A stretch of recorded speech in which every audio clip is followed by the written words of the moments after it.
ISIS का Twitter handle चलाने वाला मेहंदी मसरूर विश्वास बैंगलोर से गिरफ्तार। पुलिस का दावा, मेहंदी ने ट्विटर ऑपरेट करने की बात कबूली।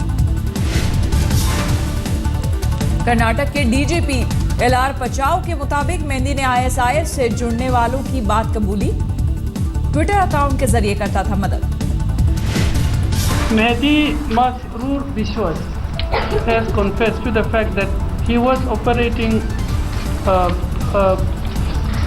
Sami Witness Twitter account for the last many years.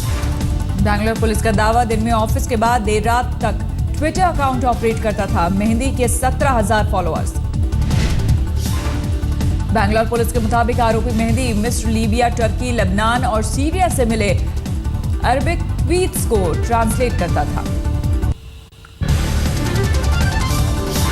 Police के मुताबिक पश्चिम बंगाल का रहने वाला है आरोपी मेहंदी। सुबह बैंगलोर से हुई गिरफ्तारी। मेहंदी ने कोलकाता के गुरु नानक इंजीनियरिंग कॉलेज से की पढ़ाई। 2012 से बैंगलोर में रह रहा था। बैंगलोर में एक नामी कंपनी में काम कर रहा था मेहंदी। पुलिस के मुताबिक अब तक देश से बाहर नहीं गया। पुलिस के मुताबिक मेहंदी ने ले रखा था 60 GB का डेटा प्लान। ISIS की गतिविधियों पर पूरी नजर रखता था। मेहंदी मसरूर विश्वास के खिलाफ कई धाराओं के तहत केस दर्ज। देश के खिलाफ जंग छेड़ने का भी मामला दर्ज।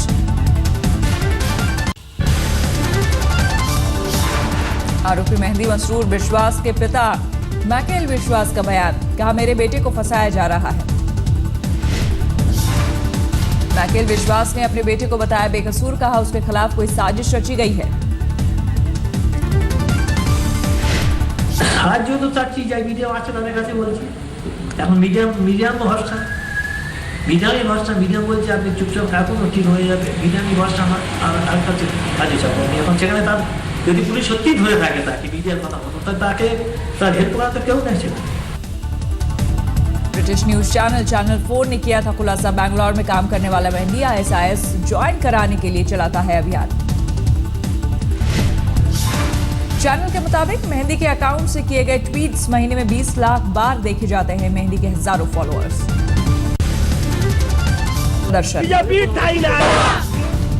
मदन मित्रा की कोर्ट में पेशी के दौरान तृणमूल समर्थकों का हंगामा। केंद्र सरकार के खिलाफ जमकर की नारेबाजी। पश्चिम बंगाल की मुख्यमंत्री ममता बनर्जी ने PM मोदी पर बोला हमला, कहा केंद्र सरकार की ओर से बदले की कार्रवाई। कोलकाता में रैली में ममता ने किया ऐलान, कहा गिरफ्तारी के खिलाफ तृणमूल के सभी सांसद सोमवार से संसद में करेंगे प्रदर्शन। शुक्रवार को शारदा घोटाले में CBI ने पश्चिम बंगाल के मंत्री मदन मित्रा को किया था गिरफ्तार। मित्रा पर धोखाधड़ी और वित्तीय फायदा लेने का आरोप। बीजेपी का ममता पर पलटवार, कहा ममता के सामने हुआ शारदा घोटाले का खुलासा, लेकिन ममता ने कुछ नहीं किया। तुम बना रही है निशाना, या उनके लोग इसमें शामिल नहीं। कांग्रेस नेता मनीष तिवारी का बयान, गिरफ्तारी के बारे में ममता बनर्जी को देनी चाहिए थी जानकारी। जम्मू के राजौरी में चुनावी सभा में बोले PM मोदी, कहा सारी दुनिया में जम्मू कश्मीर के चुनाव की चर्चा।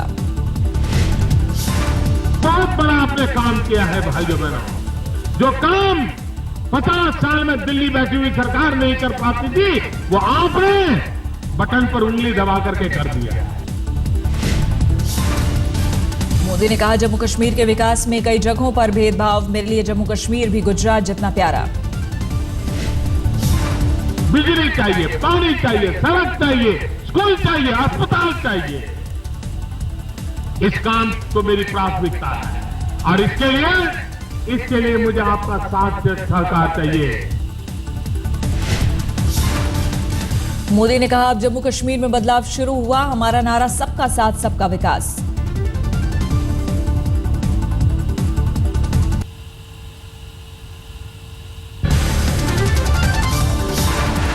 जम्मू के कठुआ में चुनावी सभा में बोले PM, कांग्रेस एक घुसपैठिया पार्टी हर सरकार में घुस जाती है। यहां जम्मू कश्मीर की कांग्रेस घुसपैठिया कांग्रेस, किसी भी दल में पीछे नहीं घुस जाती, हर सरकार में घुस जाती है और चुनाव आता है तो जनता में घुस जाती है। इनको पहचानोगे क्या? निकालोगे? मोदी ने कहा जम्मू कश्मीर के लोग पिछले 30 सालों से ये मान बैठे हैं कि उनका सपना कभी पूरा नहीं होगा, लेकिन अब उनका सपना पूरा होने वाला है। ये भारतीय जनता पार्टी के लोकतंत्र का कमाल देखिए और हिंदुस्तान के सामान्य मानवी का लोकतंत्र में विश्वास देखिए।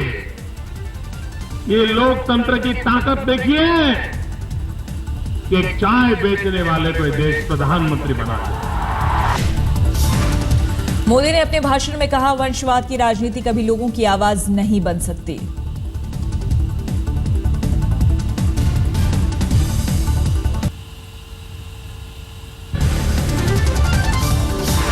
बीजेपी नेताओं की जुबान पर नहीं लग रही लगाम। दिल्ली के कल्याणपुरी में नुक्कड़ सभा में केंद्रीय मंत्री निहाल चंद मेघवाल ने केजरीवाल पर कटाक्ष के लिए बदला दोहा।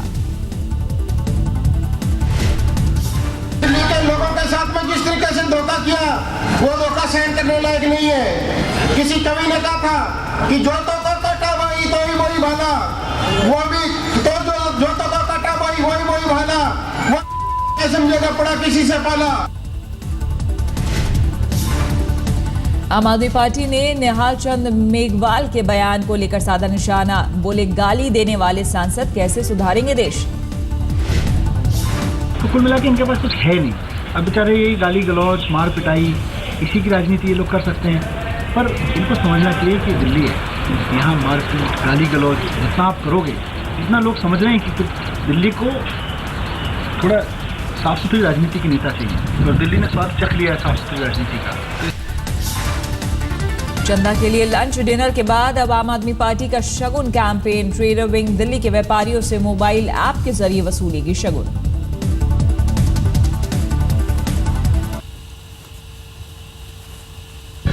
सचमुच 13 दिसंबर को इस लोकतंत्र के सबसे बड़े मंदिर संसद की रक्षा के लिए जिन लोगों ने बलिदान दिया है अपना, उनको यह देश कभी भूल नहीं सकता।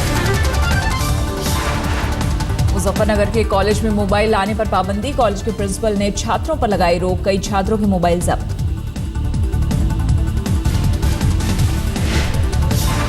मुजफ्फरनगर में पुलिस हेड कांस्टेबल की गोली मारकर हत्या। जेल के करीब मारी गई गोली।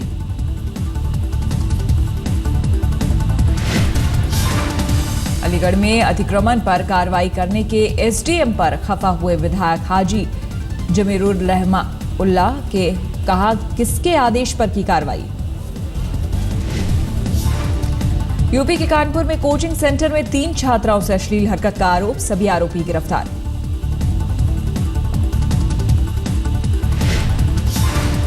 झांसी में रेप के बाद महिला प्रधान ने की खुदकुशी। रिश्तेदार पर ही लगाया बलात्कार का आरोप।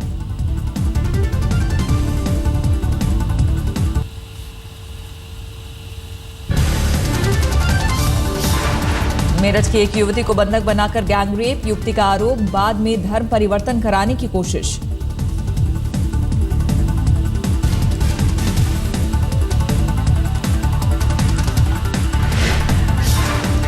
पीड़िता का आरोप 6 महीने तक आरोपियों ने बनाए रखा बंधक। मेरठ के एसएसपी से की इंसाफ की गुहार। बिहार के दानापुर कैंट में एक डॉक्टर ने कर्नल को पीटा। पत्नी से अवैध संबंध का लगाया आरोप।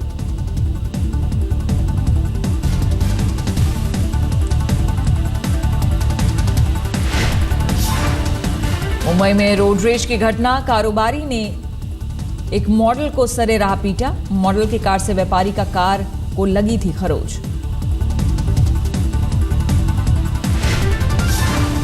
जुहू में हुई वारदात। कारोबारी ने पहले मॉडल को कार से खींचकर बाहर निकाला, फिर मारे थप्पड़।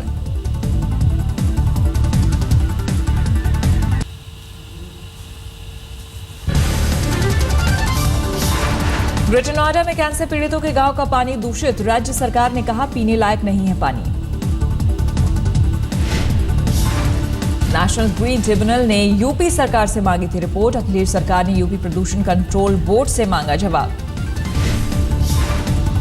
दिल्ली में अलग अलग जगहों से छुड़ाई गई 26 बच्चियां रांची लाई गई। एक एनजीओ ने पुलिस के सहयोग से छुड़ाया।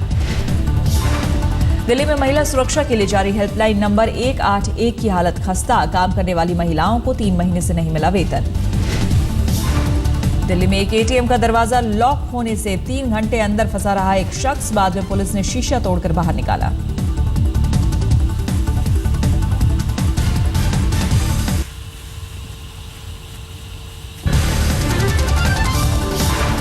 एडिलेड टेस्ट में रोमांचक मुकाबले में हारा भारत, ऑस्ट्रेलिया ने 48 रन से दी शिकस्त।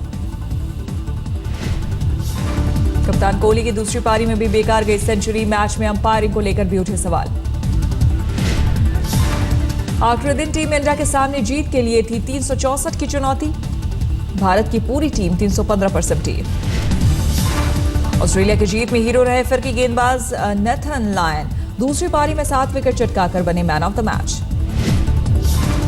तेज गेंदबाज मिचेल जॉनसन के खाते में 2 विकेट, रेयान हैरिस को मिली एक कामयाबी।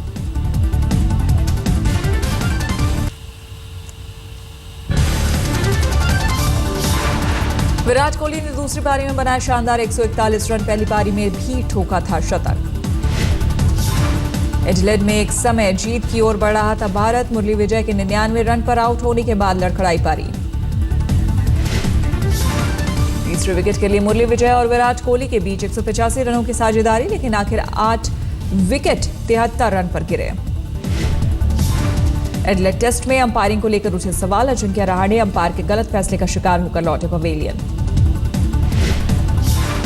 रिप्ले में दिखा स्पिनर लायन की गेंद रहाणे के पैड पर लगी थी, लेकिन अंपायर ने उन्हें आउट करार दे दिया।